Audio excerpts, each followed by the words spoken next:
What did Jesus look like according to spiritual visionaries? Without question, there are numerous depictions of what Jesus might have looked like with various skin colors, hair, eye color, and physical builds. Today we're going to discuss what spiritual visionaries say he looked like.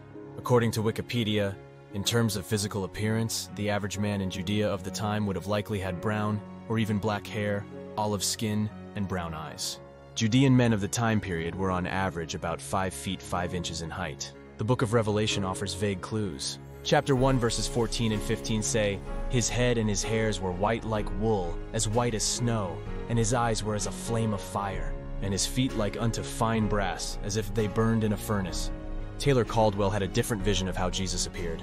A distinguished parapsychologist, Jess Stern, recounts the true story of best-selling novelist Taylor Caldwell and her past lives. Taylor did not believe in reincarnation, but she agreed to be hypnotized, opening up the possibility of exploring her past lives. When Taylor was in a trance, she recalled memories of other lives and places that inspired many of her novels. These were memories she has no conscious recall or knowledge of. In her novels about different civilizations and histories, Taylor provides the reader with such detailed descriptions of cultures, societies, and practices that it is as if she was there, which perhaps she was. The Ascended Master El Morya said, "You will find that today those who write the stories of motion pictures and books such as Taylor Caldwell have been given the gift of tying into Akashic records, and they have sat down and written about subjects concerning which they knew nothing." Taylor was shocked to hear what Jess said about the revelations in her hypnotic sessions. She found it difficult to believe most of what she, herself, had said.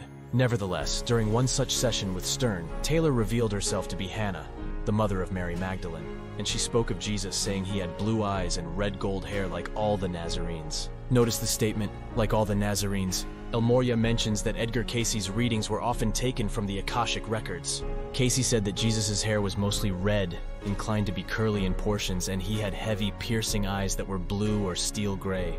His weight was at least 170 pounds. He had long tapering fingers with well-kept nails. In another quote, when Cayce was asked to give a physical description of Jesus, he said his hair was almost like that of David, a golden brown, yellow, red. Mark and Elizabeth Clare Prophet told people at various times that Jesus looks much like the painting done by Charles Sindelar. Jesus appeared to Sindelar in 1929 for 22 consecutive nights to pose for his painting. In that piece of art, Jesus has wavy, reddish blonde hair and beard and blue, almost violet eyes. Mrs. Prophet says that this painting of Jesus by Sindelar has his vibrating frequency.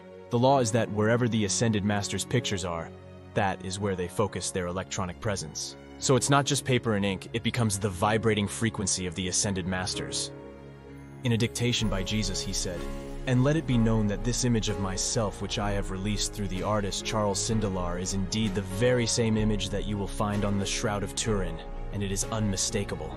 And therefore, you will know that I have appeared to many saints throughout the ages, and I have spoken through many messengers who have appeared to deliver, by the miracle of the Holy Spirit, the healing light, the gift of wisdom, and the teaching of the way." So what did Jesus look like 2,000 years ago? Elizabeth Clare Prophet stated that Jesus couldn't have looked too different from everyone else of his day, or Judas wouldn't have had to betray him with a kiss.